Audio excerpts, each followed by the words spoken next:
పూర్తి స్థాయిలో మర్చిపోయారు కేంద్ర ప్రభుత్వం. అందుకోసమే బడ్జెట్లో మొండి చేయి చూపెట్టినట్టు స్పష్టంగా కనబడతా ఉంది. ఈరోజు industrial park, my dear good friend, they have declared one industrial corridor. That corridor which doesn't fetch even 1 kilometer of the corridor which is in Telangana. The node which they have already ascribed falls in Andhra Pradesh.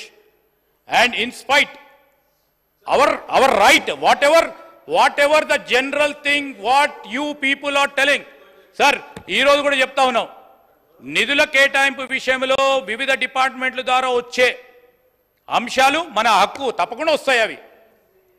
ఈరోజు మేము ప్రత్యేకంగా ప్రస్తావనలో AP reorganisation యాక్ట్కు సంబంధించిన అంశాల విషయంలో సమాధానం చెప్పమని కోరుతా ఉన్నాం.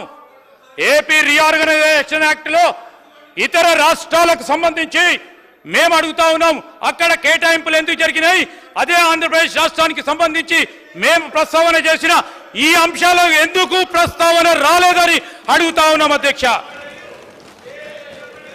ఈరోజు మేము అడుగుతా ఉన్నాం, దయచేసి ఈరోజు నేను పరిశ్రమలకు సంబంధించి సోదరులు అడుగుతా ఉన్నారు, పరిశ్రమలకు సంబంధించి మనకు ఇది గ్రోత్ ఇంజన్, 5 ట్రిలియన్ ఎకానమీ చేయాలి, భారతదేశానికి సంబంధించి మేము పాత్రదారులమని ముందుకెళ్తా ఉన్నాం.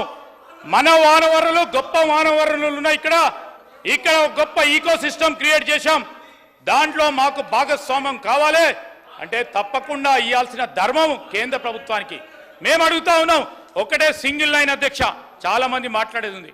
మేము ఈరోజు గౌరవ సభ్యులను అడుగుతా ఉన్నాం, సరే నేనేదైతే ఒకవేళ సత్యదూరమైన మాటలు మాట్లాడితే తెలంగాణ ప్రజలకు సంబంధించి వారికి నష్టం కాకూడదు, రాబోయే కాలంలో నష్టం కూడా కాదు, కానీ ఒకటే ప్రశ్న నువ్వు సూటిగా, ఆంధ్రప్రదేశ్ రీఆర్గనైజేషన్ యాక్ట్ 2014 పరంగా ఇచ్చే ఈరోజు మేము చెప్తా ఉన్నాం అధ్యక్ష, దే హావ్ మెన్షన్డ్.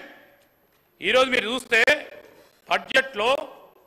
బడ్జెట్ స్పీచ్లో వారు స్పెసిఫిక్గా నేను అడగపోతూ ఉంటాయి అధ్యక్ష, నార్మల్ కోర్స్ ఆఫ్ స్పీచ్లో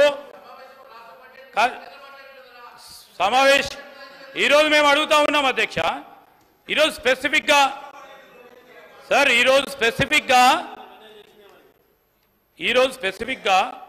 దీంట్లో ఏపీ రీఆర్గనైజేషన్ యాక్ట్ అని సబ్ హెడ్డింగ్ ఉంది అధ్యక్ష, దాని పరంగానే మేము అడుగుతా ఉన్నాం తప్ప ఇంకోటి లేదు. మీకు వద్దంటే చెప్పండి, తెలంగాణ రాష్ట్ర ప్రజలకు సంబంధించిన ఈ విభజన చట్టానికి సంబంధించిన అంశాల విషయంలో కేంద్ర ప్రభుత్వం నుంచి మాకు ఏది వద్దంటే మీ అభిప్రాయం అది.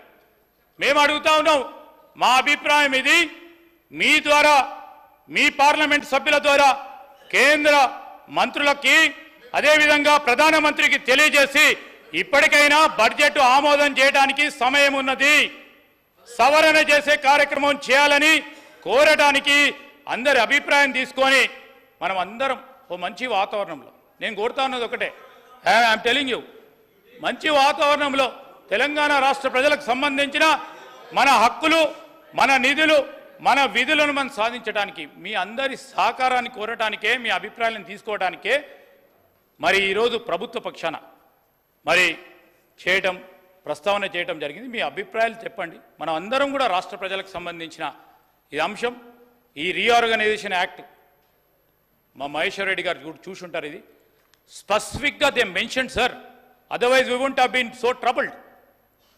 స్పెసిఫిక్గా మెన్షన్ చేసినప్పుడు ఈ రీఆర్గనైజేషన్ యాక్ట్ అప్పుడు సరే ఆ రాష్ట్రానికి సంబంధించిన అంశాలు ఉన్నప్పుడు పక్కనే తెలంగాణ రాష్ట్రానికి సంబంధించి ఈ విభజనకు సంబంధించిన అంశాలు ఉండాలి కదా సార్.